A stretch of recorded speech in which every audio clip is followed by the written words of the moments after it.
Hello दोस्तों, आपका स्वागत है जी एकेडमी में। जब मैंने एलिजिबिलिटी एप्लीकेशन वाला फॉर्म को कैसे फिल करना है इसका वीडियो बनाया था, तब मैंने एक बात कही थी, लेकिन आप लोग ने सुनी नहीं कि प्लीज़ जा कर के डेट ऑफ एंट्रेंस एग्ज़ाम को अपडेट करा लो। एक बार बरकतुल्लाह यूनिवर्सिटी जा कर के पूछ लो कि क्या फिल करना है।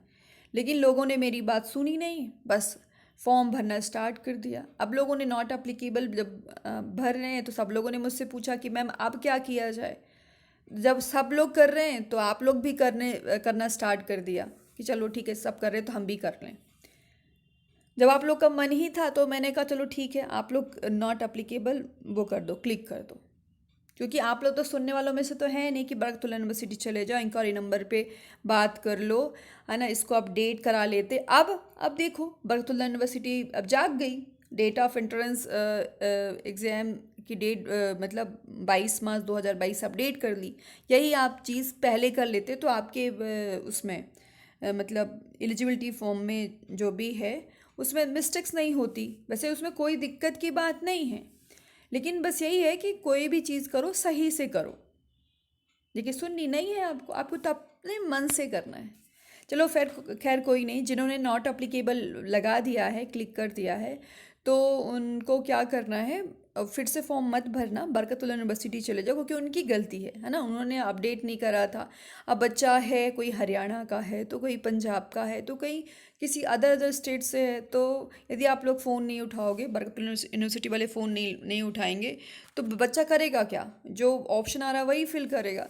तो आप लोग की कोई गलती नहीं है, आप लोग चले जाना, पूछ लेना कि क्या बोलते हैं। यदि वो बोलते हैं फिर से फिल करने की तो फिर से फिल कर लेना, नहीं तो अदरवाइज सबमिट कर देना।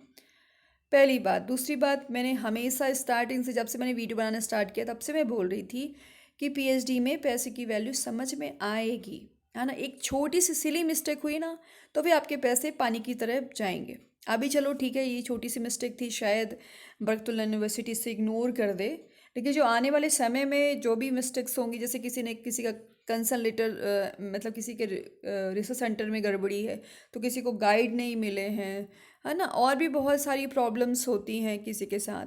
तो यदि उन प्रॉब्लम्स को अभी सॉल्व नहीं करा ना तो बाद में बहुत दिक्कतें जाएंगी। स्कॉलरशिप का भी पता कर लेना, जब बरकतुल्लाह यूनिवर्सिटी जाना वेरीफाई करवाने, तो प्लीज़ मैं बार बार बोल रही हूँ कि पता कर लेना, नहीं तो कोई बताने वालों में से नहीं है। क्योंकि होता ये है ना कि यदि आप एसटी हैं या एससी हैं या कि फिर ओबीसी हैं, यदि आप उस डिपार्टमेंट में जाओगे और उससे उनसे बात करोगे तो आपको बताएंगे अच्छे से।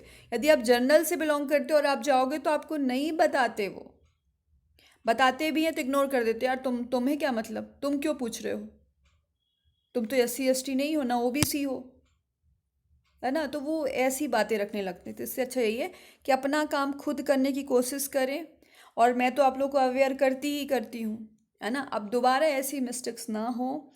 और याद रखो, कभी भी फॉर्म 2 या 3 या 4 दिन 2 या 3 दिन अपडेट हो जाने दो। वैसे भी फ्राइडे सैटरडे को अपडेट हो जाता है, या मंडे ट्यूसडे को सभी लोग सही गए, है ना। जैसे बहुत सारे लोगों ने मुझे, जब मैं लाइव स्ट्रीम में आई थी, लोगों ने मुझे बोला था कि मैं ट्यूसडे को जा रहा हूँ या ट्यूसडे को जा रही हूँ, तो मुझे बहुत अच्छा लगा कि चलो ठीक है, इन लोग जो है सही टाइम पे जा रहे हैं। कोई उरैसी जी हैं, उन्होंने मुझसे एक बात कही थी, मुझे बहुत अच्छी लगी, कि जो फॉर्म था ना डेट ऑफ एंट्रेंस एग्ज़ाम में नॉट अप्लीकेबल, वो वाला ऑप्शन किसके लिए था? वो ऑप्शन किसके लिए था? नेट विथ जेआरएफ जिन्होंने एंट्रेंस एग्ज़ाम दिया नहीं, वो उनके लिए था ऑप्शन। लेकिन नहीं, आप लोगों ने तो किसी की भी नहीं सुनी, जो मन में आया वो फिल किया। इतने बड़े हो गए हैं आप लोग और इतने अवेयर हैं कि पीएचडी कर रहे हैं, लेकिन नहीं, चलो खैर कोई नहीं, जो हुआ सो हुआ। अब नेक्स्ट टाइम जो है इस बात का ध्यान रखना है, कोई मिस्टेक्स नहीं होना चाहिए। और जब आप जा रहे हो, जहाँ फॉर्म सबमिट करोगे, जो आपके हेड इंचार्ज होंगे, है ना, जहाँ आप ये पीएचडी शाखा जहाँ पे अपने ये डॉक्यूमेंट सबमिट करोगे, वहाँ पे आप इंक्वायरी नंबर का मतलब नंबर नोट कर लेना, पूछ लेना, सबसे बात कर लेना, हॉस्टल भी पता कर लेना, हॉस्टल पता कर लेना, ठीक है ना। रिसर्च सेंटर घूम आना और गाइड से भी मिल आना। इसलिए इतनी सारी बातें बता रही हूँ क्योंकि बाद में बहुत दिक्कतें जाती हैं। गाइड भी नाराज़ हो जाते हैं कि आप आए नहीं, मिले नहीं, बस एक बार कंसल्टेंट में साइन कर लिया, बात ख़त्म कर ली, है ना। ये सब नहीं करना, मिलो, देखो क्या है क्या नहीं। क्योंकि फिर आपकी वो भी तो होगी एक वाइबा भी होता है, रिव्यू लिटरेचर का वाइबा होगा कोर्स वर्क के एग्ज़ाम के पहले पहले, तो उसको भी तो वो करना है। चलो, जो हुआ सो हुआ, सब भूल जाओ।